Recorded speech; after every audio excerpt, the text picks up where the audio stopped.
प्रिय छात्रों नमस्कार। एनसीईआरटी फिजिक्स कक्षा 12वीं में आपका स्वागत है। आज का हमारा टॉपिक है विद्युत द्विध्रुव के कारण निरक्षीय स्थिति में विद्युत विभव की गणना। इसके पहले हम लोग अक्षीय स्थिति में विद्युत विभव की गणना कर चुके हैं। अब हम करेंगे निरक्षीय स्थिति में विद्युत विभव की गणना। तो इससे रिलेटेड जो एग्जाम में क्वेश्चन पूछा जाता है वो कुछ इस तरीके से है। विद्युत द्विध्रुव के कारण निरक्षीय यानी कि अनुप्रस्थ, इसी को बोलते हैं अनुप्रस्थ स्थिति में विद्युत विभव की गणना कीजिए। तो अब हमें सबसे पहले विद्युत द्विध्रुव के बारे में पता होना चाहिए। तो विद्युत द्विध्रुव आखिर है क्या?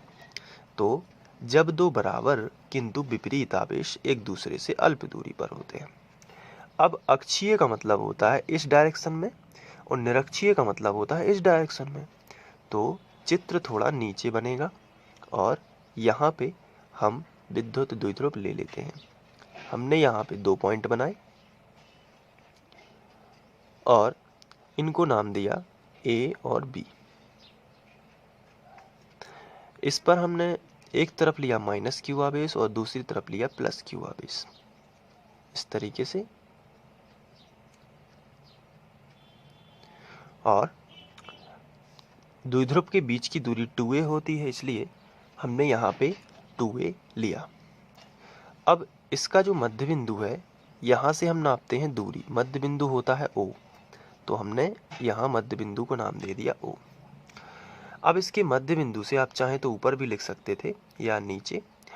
इसके मध्य बिंदु O से R दूरी पर हमें कोई बिंदु P लेना है, लेकिन निरक्षीय स्थिति में। तो निरक्षीय का मतलब आप समझ गए होंगे। निरक्षीय का मतलब होता है इस डायरेक्शन में, जबकि अक्षीय का मतलब होता है इस डायरेक्शन में। तो हम निरक्ष में किसी भी स्थिति पर एक बिंदु P ले लेते हैं। तो हमने इसके मध्य बिंदु O से R दूरी पर एक बिंदु P लिया। यहाँ पर हमें विद्युत विभव की गणना करनी है। तो विद्युत विभव एक अदिश राशि है, इसलिए इसकी डायरेक्शन तीव्रता जैसी नहीं बनेगी। अब इसके बाद हमें जो हमने यहाँ पे किया है उसके बारे में हम लिखेंगे। तो इसके पहले जैसे हम लोगों ने भाषा लिखी हुई थी बिल्कुल वैसे ही यहाँ पर लिखेंगे। तो हम लिखेंगे माना AB एक विद्युत द्विध्रुव है। माना AB एक विद्युत द्विध्रुव है जो माइनस क्यू तथा प्लस क्यू आवेश से मिलकर बना है। तुमने लिखा जो माइनस क्यू तथा प्लस क्यू आवेश से मिलकर बना है, तथा इसके बीच की दूरी कितनी है 2a, या इसकी लंबाई 2a है। तो ये है द्विध्रुव के बारे में। अब इसके बाद इसके मध्य बिंदु O से R दूरी पर एक अन्य बिंदु P स्थित है। तो यही हम बिल्कुल सेम यही लिख लेते हैं। तो हमने लिखा इसके मध्य बिंदु O से यानी कि यहाँ से R दूरी पर, यानी कि R दूरी पर यहाँ पे एक पॉइंट और आप जोड़ सकते हैं। मैंने लिखा नहीं है लेकिन मैं बता देता हूँ तो आप जोड़ लीजिएगा। R दूरी पर निरक्षीय स्थिति में फिर लिखोगे एक अन्य बिंदु P स्थित है। तो यहाँ पे मैं तीर का चिन्ह लगा देता हूँ ताकि आप यहाँ पे लिखोगे निरक्षीय स्थिति में एक अन्य बिंदु P स्थित है जिस पर हमें विद्युत विभव की गणना करनी है। तो हम आगे लिखेंगे जिस पर। तो इस तरीके से हमने लिखा। अब विद्युत विभव की गणना हमें करनी है बिंदु P पर। तो हम माइनस क्यू आवेश के कारण अलग निकालेंगे और प्लस क्यू आवेश के कारण अलग निकालेंगे और फिर दोनों को ऐड करेंगे। तो हम स्टार्ट करते हैं इस प्लस क्यू से। तो हम नीचे लिखेंगे प्लस क्यू आवेश के कारण बिंदु P पर विभव। तो हमने लिखा प्लस क्यू आवेश के कारण बिंदु P पर विभव, और इसे हम नाम दे देते हैं V1। विभव का फॉर्मूला आप सभी को मालूम है, 1/4πε0 Q इंटू Q बटे D। लेकिन D की जगह पर प्लस Q से बिंदु P तक की दूरी देख लेते हैं कितनी है। तो प्लस Q से बिंदु P तक की दूरी ये रहेगी, मैं यहाँ पे खींच देता हूँ। तो ये रहेगी BP। तो BP कोई दूरी नहीं है, लेकिन अभी हम फिलहाल लिखेंगे BP। तो Q बटे D, D यानी दूरी, दूरी क्या है BP, प्लस Q आवेश के लिए प्लस क्यू आवेश से बिंदु P तक की दूरी क्या है, BP, तो हमने लिख दिया BP।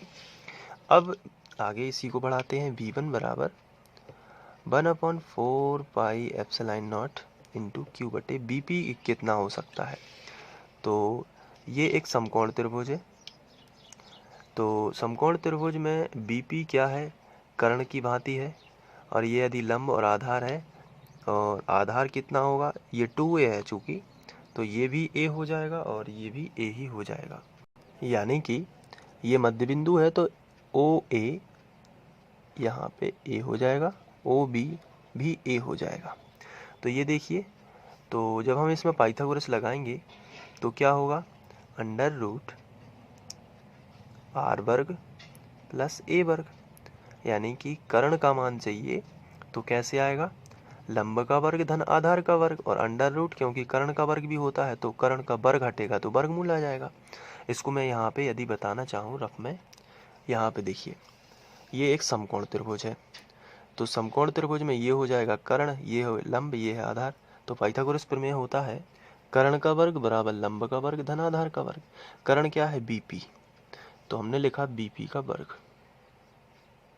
लंब क्या है, लंब है R, तो हो गया R का वर्ग, आधार क्या है A, तो हो गया A का वर्ग। अब BP का मान चाहिए, BP वर्ग का नहीं चाहिए, तो वर्ग हटेगा तो क्या आ जाएगा, वर्गमूल। तो BP कितना मिला, R वर्ग धन A वर्ग। तो हम यहाँ पे BP का जो मान है वही रखेंगे यहाँ पे, और ये है अंडर रूट R वर्ग धन A वर्ग। यहाँ पे लिखना पड़ेगा चित्र से, समकोण त्रिभुज POB में पाइथागोरस प्रमेय से। तो हमने ये लिख दिया। अब ये हो गया प्लस क्यू आवेश के कारण बिंदु P पर विभव, इसको बना देते हैं समीकरण 1।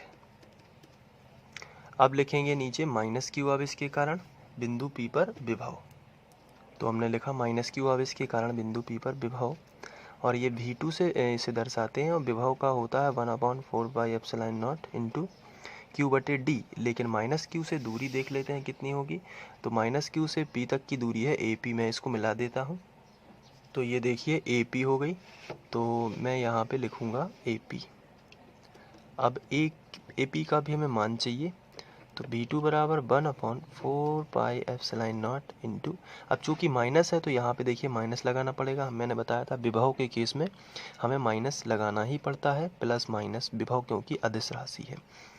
तो 4 पाई एप्सिलॉन 0 इंटू माइनस क्यू बटे AP कितना है, तो AP देखिए पाइथागोरस इसमें भी लगेगा, ये भी कर्ण ही है, तो जितना मान इसका आया है उतना ही इसका भी आएगा, क्योंकि R और A दोनों ही सेम टू सेम है, लंब और कर्ण दोनों ही, लंब और आधार दोनों सेम टू सेम है, इसलिए इसका मान भी वही आएगा, R वर्ग प्लस A वर्ग। इसलिए मैं भी यहीं पर वही मान लिख दूंगा, अंडर रूट R वर्ग प्लस A वर्ग। बस आपको त्रिभुज बदल देना है, त्रिभुज यहाँ पे जो है वो दूसरा है, त्रिभुज है POA में, तो हम यहाँ पे लिखेंगे समकोण त्रिभुज POA में। तो समकोण त्रिभुज POA में पाइथागोरस प्रमेय से तो ये आ गया। अब इसलिए अब दोनों विभव चूंकि आ चुके हैं, तो इसलिए परिणामी विभव भी हम निकाल लेंगे। तो परिणामी विभव बनेगा V बराबर V1 प्लस V2।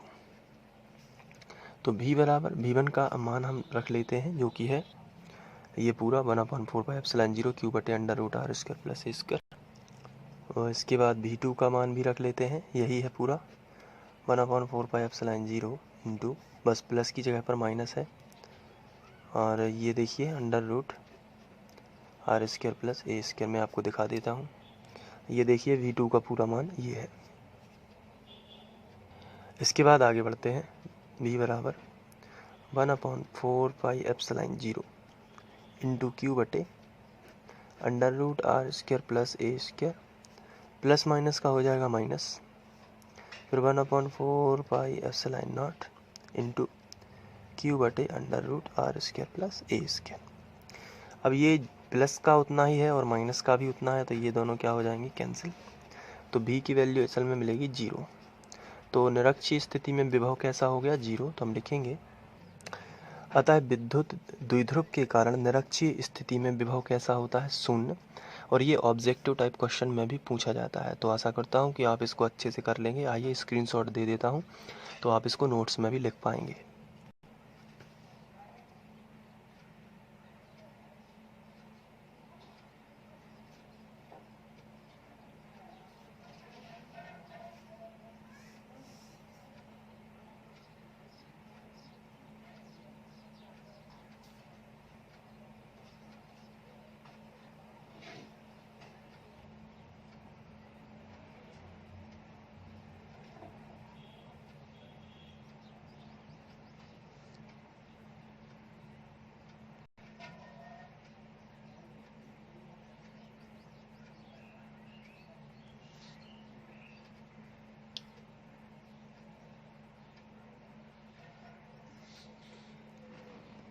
आशा करता हूँ कि आप लोगों को ये समझ में आ गया होगा। Thank you.